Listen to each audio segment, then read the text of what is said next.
მარიამობას რაჭიდან გილოცავთ ყოველ წელს და შეგახსენებთ, როგორ უნდა მოამზადოთ ნამდვილი რაჭული ლობიანი.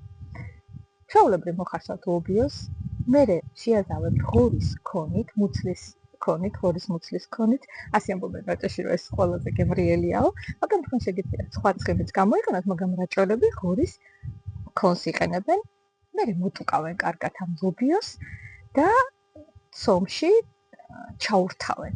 ასე ამბობენ რაჭველები. ჩაურთავენ და ცომი რის გამზადდება? არის გამზადდება ჩვეულებრივ არც მაწონი უნდა, არც რძე, არც რაიმე სხვა. განსაკუთრებული ამას უნდა მხოლოდ საფუარი და პურის ფქვილი.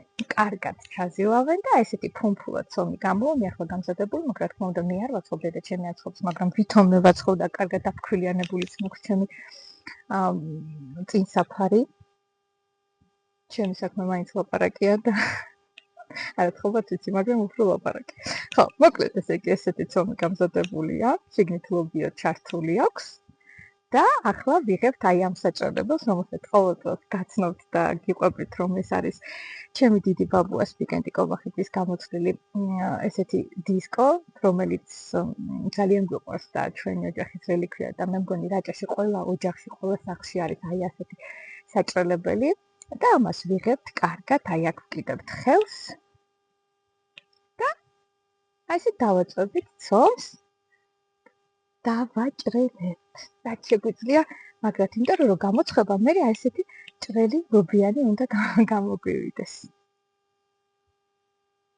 რა თქმა უნდა, ამას შევაბრძანებთ ღუმელში, მაგრამ უკვე გამომცხვარი ლობიანი მინდა გაჩვენოთ, იმიტომ რომ ჩვენ მომიწყდა რომ გამოცხაო და იმას გაჩვენებთ ახლა.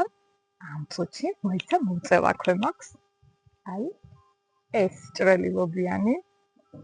ამას გადავიტანთ და ღუმელისთვის გავამზადებთ. ავიღებთ აი ამ ჭრელ ლობიანს და აი ასეთი გემრიელი ლობიანია. მოდი გემრიელი არის თუ არა, ახლა თქვენთან ერთად გავსინჯო. გავჭრი. ვიცი ახლა ნერწყობი მოკატკათ ხო, ისეთ ლობიანი გიყვართ. დაწუნებული ვარ. ახლა კიდე დავაგემოვნოთ და გავსინჯოთ როგორია დედაჩემის გამომცხვარი ლობიანი.